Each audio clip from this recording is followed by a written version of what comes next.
Hey everyone, and welcome back to the channel.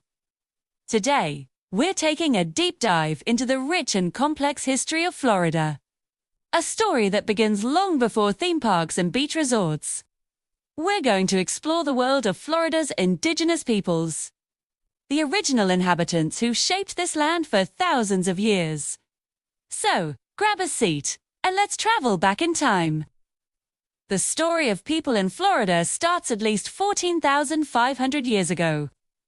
Imagine a Florida that looked very different from today, cooler, drier, with vast grasslands roamed by mammoths, mastodons, and giant sloths. First people here, known as Paleo-Indians, were skilled hunters and gatherers.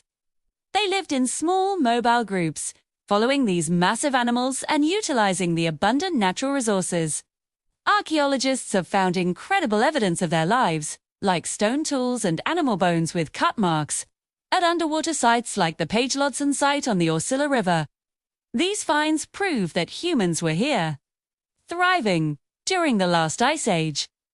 As the climate warmed and the massive ice sheets melted, Florida's environment transformed. Sea levels rose, creating the familiar coastline, wetlands, and estuaries we know today.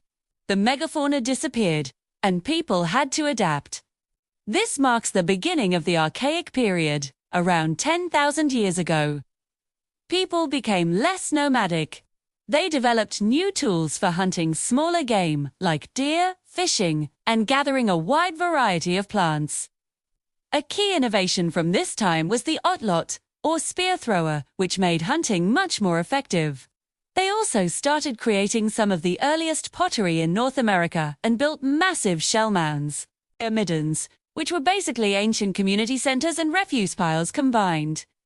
Some of these, like the one at Hawes Island, are monumental, showing us that people were living in the same spots for generations, building complex societies. Around 500 BCE, we see another shift. This is the woodland period, and is characterized by a significant increase in pottery production and the development of widespread trade networks. If you were living in Florida back then, you might have seen materials like copper from the Great Lakes region or stone from the Appalachian Mountains. This tells us these communities were not isolated. They were connected to people across the continent. This period also saw the rise of more complex social structures and ceremonialism. Groups like the Deptford and Weedon Island cultures built burial mounds, some incredibly elaborate, which suggest a growing importance of ancestry, status, and religious beliefs. They weren't just surviving. They were building rich cultural worlds. By the time the first Spanish explorers arrived in the early 1500s, Florida was home to a diverse array of distinct nations. We're talking about hundreds of thousands of people living in well-organized societies. In the south, you had the Calusa, a powerful new agricultural kingdom. They were master engineers, building incredible canal systems and harvesting the bounty of the sea from their capital on Mount Key.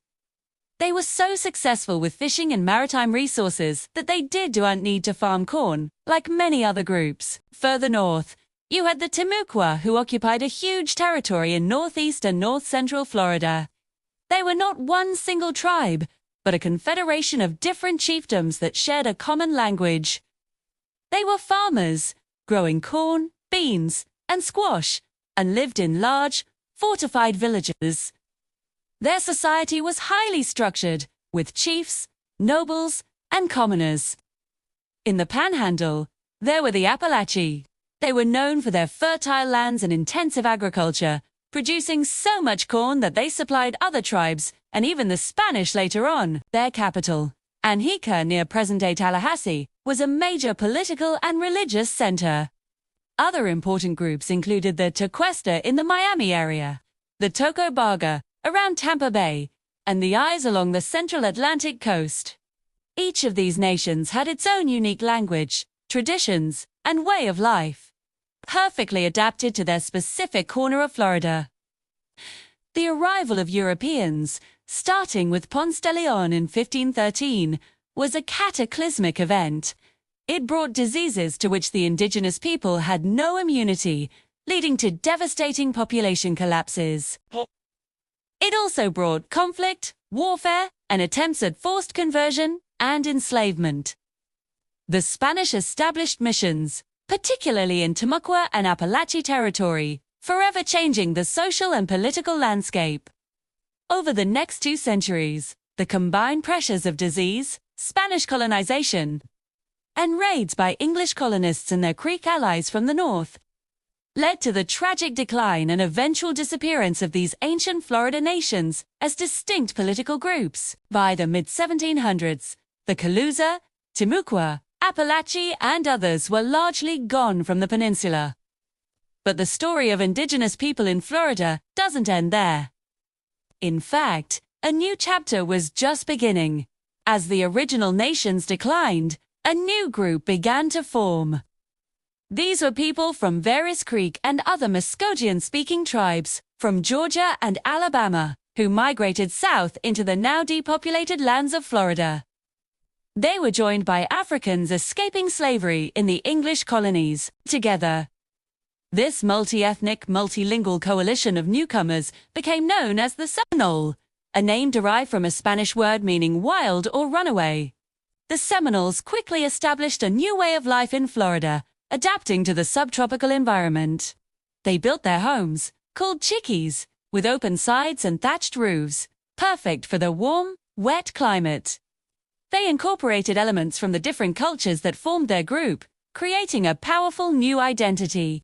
However, their sovereignty was soon challenged by the United States, which acquired Florida from Spain in 1821.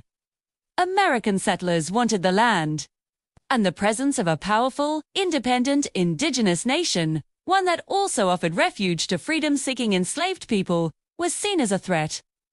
This led to a series of 3 brutal wars, known as the Seminole Wars, which spanned nearly 40 years. These were some of the longest and costliest Indian wars in U.S. history. Leaders like Osceola became legendary for their resistance, using their knowledge of the Florida swamps and guerrilla tactics to fight the U.S. Army to a standstill. Despite their incredible resistance, the vast majority of Seminoles were either killed or forcibly removed from their homes and relocated to Indian Territory, which is now Oklahoma. This forced migration is part of the larger true story known as the Trail of Tears. But even then, a small group of Seminoles, perhaps only a few hundred, refused to surrender or leave.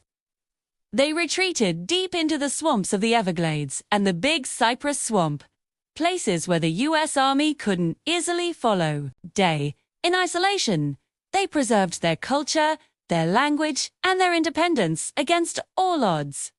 For decades, they lived in relative seclusion, continuing their traditions. In the 20th century, these descendants of the resistance fighters began to reorganize and seek federal recognition. Today, there are 2 federally recognized tribes in Florida, the Seminole Tribe of Florida and the Miccosukee Tribe of Indians of Florida. The Seminole Tribe of Florida is headquartered in Hollywood and has 6 reservations across the state. The Miccosukee Tribe is centered along the Tamiami Trail in the Everglades. There are also other groups of indigenous people in Florida who are not federally recognized, but who maintain their cultural identity and connection to the land, such as the traditional independent Seminoles. Today, these tribes are vibrant, modern sovereign nations. They are major economic forces in the state, leaders in business, gaming, and agriculture. But they also work tirelessly to preserve their culture. They teach their languages, the Miccosukee and Creek languages, to their children. They practice traditional arts like patchwork sewing and sweetgrass basketry. They hold ceremonies like the Green Corn Dance, connecting the present generation to their ancient past. They are a testament to the incredible resilience, strength, and endurance of Florida's indigenous peoples. Their story is not just one of the past. It's a living, breathing part of Florida's present and future. Thank you so much for joining me on this journey through Florida's deep history. It is a powerful reminder that the story of any place is always deeper and more complex than it seems. If you found this interesting, please hit that like button and subscribe for more content. See you next time.